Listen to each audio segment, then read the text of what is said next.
So we're live. Hello, everyone. I have Ryan Palmer with me today, who is one of the co-founders of London Sock Company.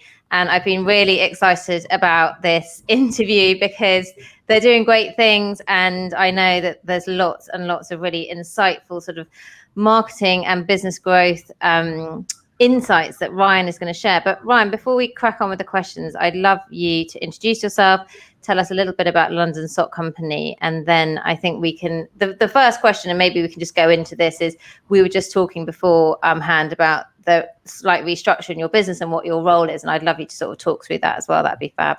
Yeah, for sure. Thank you for having me. It's really nice to be here. I'm Ryan, one of the co-founders of London Sock Company. So I had a bit of I think probably for a lot of, kind of entrepreneurs, I had a corporate life beforehand, working for a tech consultancy company. Was always really about trying to learn as much as I could about big business. I've always had an entrepreneurial side. I've had some side hustles in the past.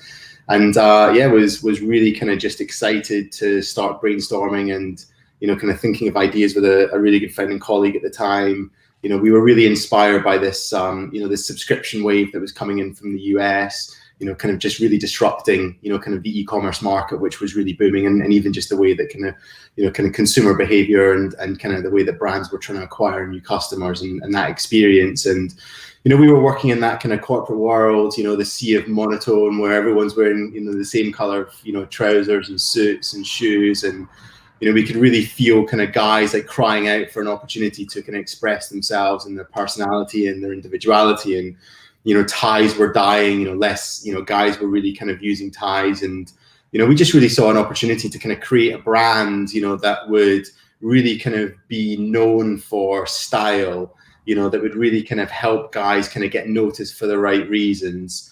What was a very fragmented market. I mean, socks, most brands sell socks, yet, it isn't a focus, kind of for most brands. They're not thinking about the quality, the craftsmanship, the attention to detail, that overall customer experience from that category. It's always just been a bit of a till purchase or a margin kind of earner. So, we really saw a huge opportunity to kind of create something which, could become, the kind of premium, kind of category leader for socks. So yeah, I mean, that's a little bit of background. Here we are 7 years later. We ship kind of we have 1 million socks this year. To over 80 different countries. UK is our biggest market. Followed by the US. And we've got a fantastic team kind of based in London, all doing lots of exciting stuff.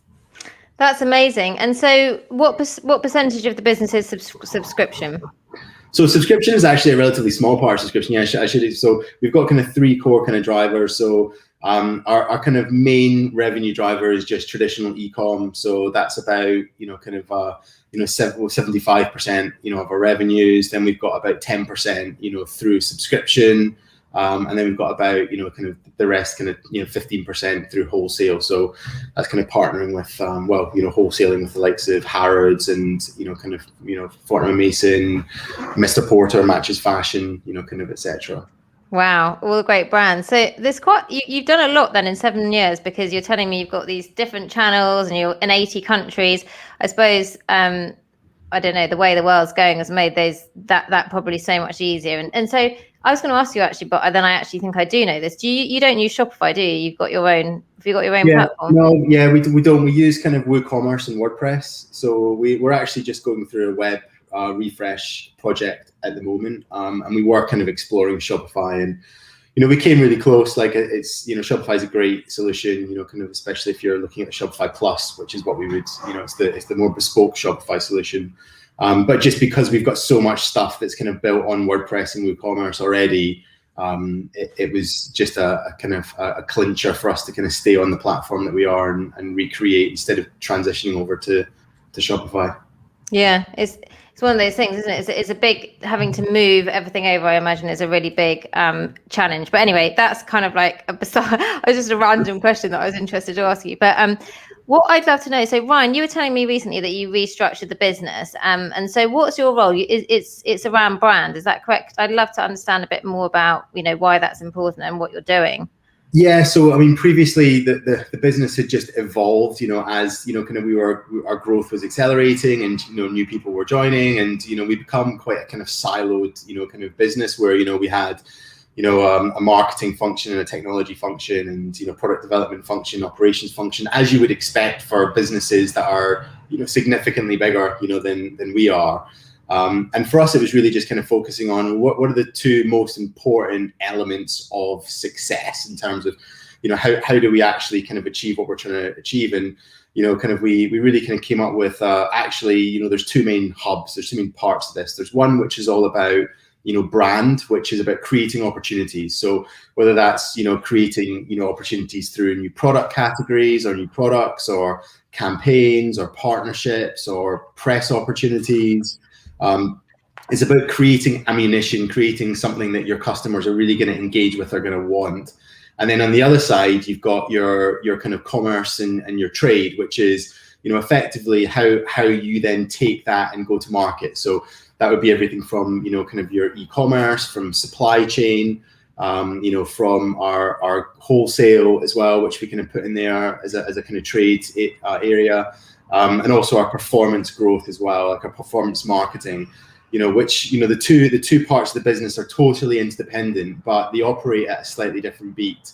And ultimately, on the trade and commerce side, they can't acquire customers. They can't execute a really successful sales funnel without the right ammunition. And it's the brand side that's responsible for kind of creating that ammunition, for really kind of staying true to the core brand values, and then making sure that it's providing as much ammunition as possible, for the trade and commerce side to then go knock it out of the park and really be monitoring and analyzing, kind of the data, the results that's then fed back into the brand team to help improve and kind of, make sure that what we're creating is really working well for both the sales funnel, but also for the customers. Yeah, I love that. That sounds like a fantastic way to work it. And so I'm interested to understanding, what is it? I always say to my clients, you need to differentiate yourself in a crowded market, because there's loads of people that are selling similar products and services. And, so how is it, what do you do as a business that helps you differentiate your brand and allows you to stand out in a crowded market? Yeah, I mean, it's a really important question. And I think, when you kind of think about strategy, really there's only, there's a handful of kind of strategic options, and it's either really about, cost, or it's about differentiation. And, we're certainly not kind of going down the cost route. It is about differentiation. And, for us, it's really about the experience that we're providing to our customers. Kind of ultimately it's about, kind of being an authority in the category. It's about, kind of creating a brand where, we can solve all of the problems for all of our customer needs. We're an educator, we're a kind of a trend leader. And the experience, the intimacy that we want to have with our customers is really at the heart of that. And I think our kind of focus on that kind of customer experience and making sure that we're really kind of thinking about our customers first, and really kind of thinking about the purpose of the brand, which is really about inspiring optimism, about inspiring confidence and self-belief through something as simple as socks. It kind of might sound ridiculous, but we genuinely believe as a brand that socks have an ability. It's one of the first things you do in the morning. You wake up and you get out of bed and you pull your socks up, and there's a moment there where we kind of feel that socks can have an opportunity not just to have an impact on your style, but also in your state of mind. So thinking about that at the heart of everything we do, and making sure that we're really kind of focused on kind of creating and trying to create that experience for our customers is certainly kind of one of the areas of our differentiations, as including obviously the kind of quality of the products that we're creating. I love that though, because you're right. It is one of the first things you do, and it's a small little thing, but as you said, it can make a real difference, can't it? And also to see like a little pop of color, or like it does also, it helps you. It's something that's individual about you, isn't it? Your socks. And as you said, especially in I know maybe not so much now with COVID and the pandemic, but in the past, it did allow people to sort of express themselves in a different way, and it still does.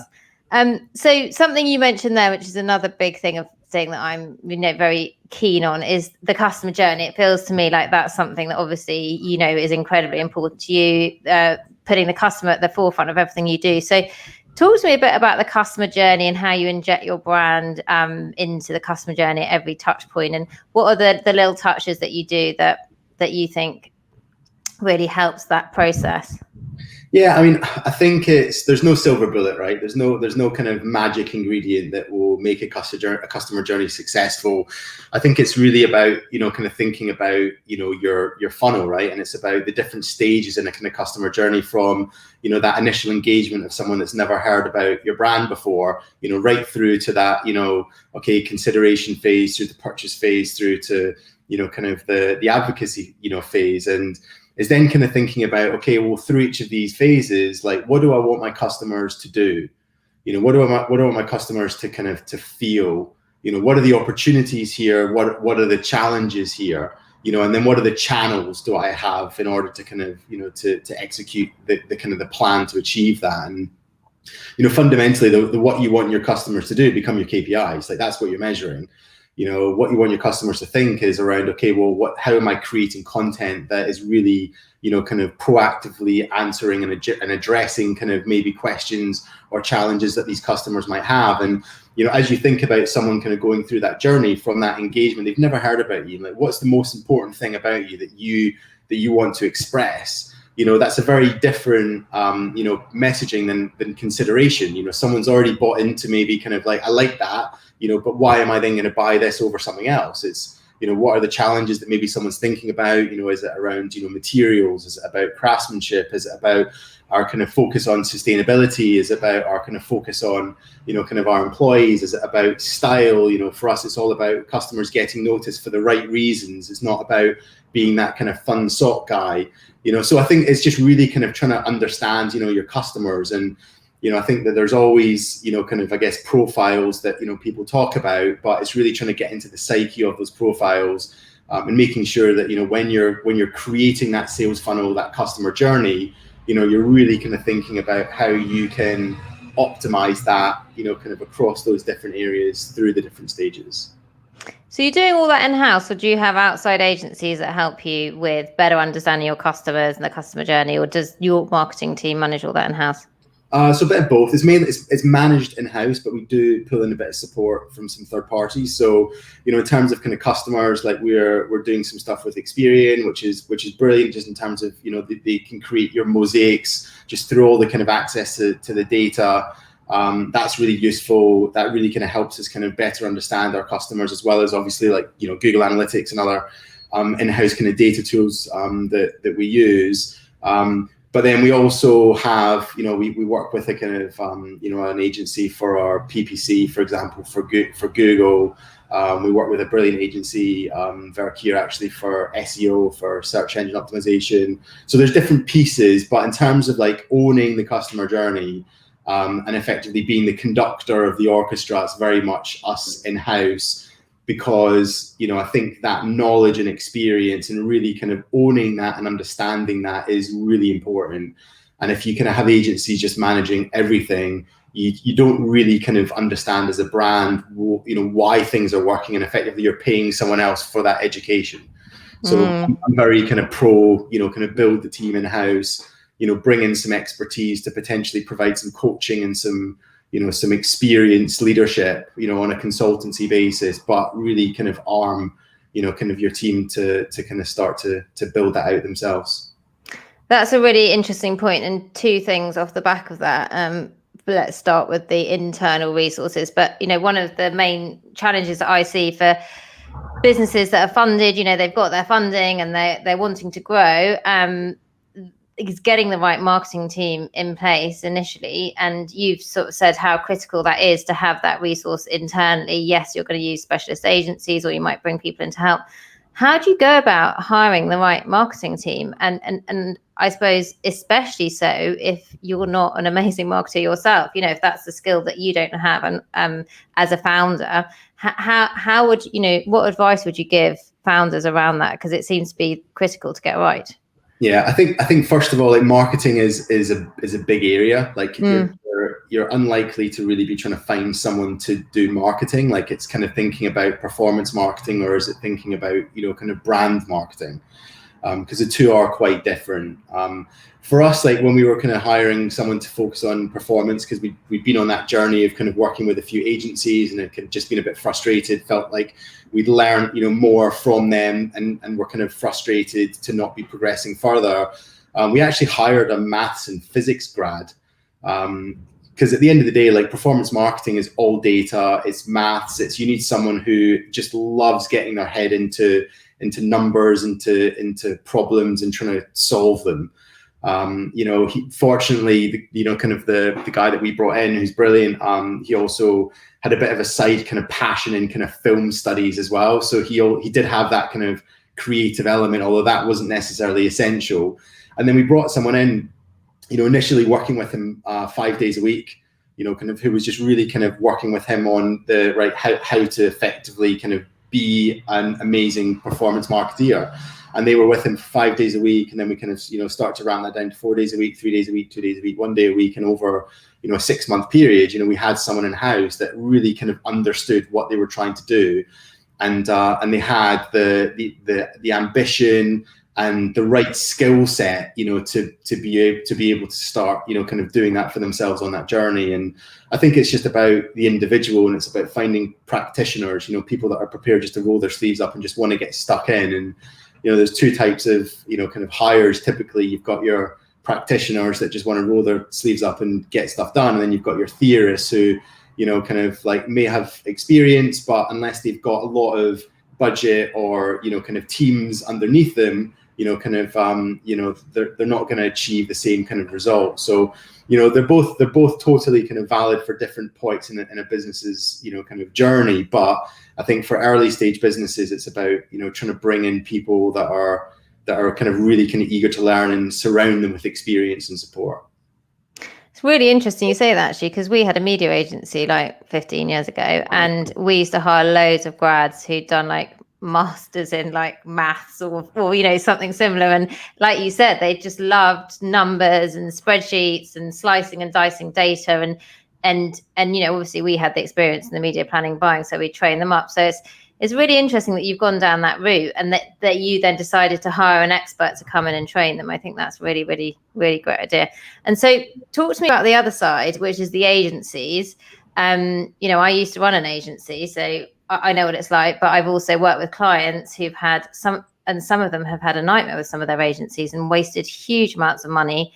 I've come in and audited a few accounts, which it's just, I've seen so many issues with agencies. It's not always the agency. Sometimes it might be the client has chosen the wrong agency for their needs, or they're paying the wrong fees. Or what's your experience with? So you are using agencies, but you manage them via your internal team. But what would you say as well about finding a good agency? How do you go about that? Because you alluded to the fact you'd had a bit of a difficult time in the past. Yeah, I mean, it's a tricky one. I mean, I'm sure, as most people who are kind of, most founders out there, that we get bombarded by emails and LinkedIn messages all the time from agencies, kind of, trying to kind of get in touch and, tell us how kind of brilliant they are. And I'm sure a lot of them are, but, we typically kind of go through recommendations. Or actually there's an agency that we're working with, that we've been working with, called Wax On, just on the brand side.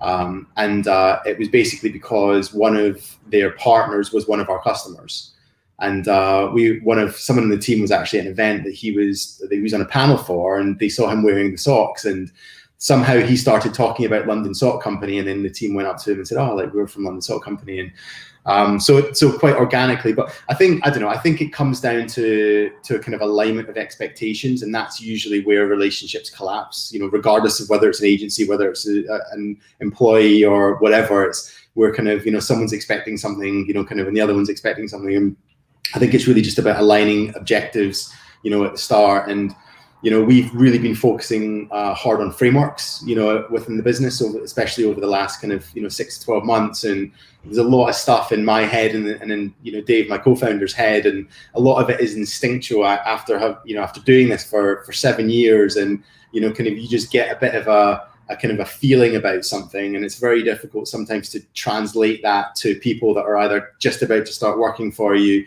who already are working for you, or even harder if you're just an agency that's working for you on a freelance basis. So I think it's, we've spent a lot of time just really kind of putting that onto a piece of paper, for different parts of the business, which means that, right, you're looking at a framework and you're understanding, exactly what our expectations are in terms of, the purpose in terms of the different considerations, how everything needs to kind of align together, and the output, in terms of objectives and targets. And, before going into anything, I think that's so important, otherwise, you're just likely to be disappointed.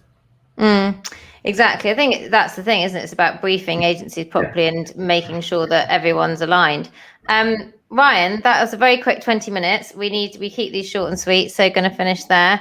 Thank you so much for coming on to talk about all those really interesting topics, which I know are of massive interest to lots of people. And thank you also you often come onto Clubhouse. So if you ever want to see Ryan, he often hops into our Clubhouse room. So thank you very much, Ryan. Thank you for having me.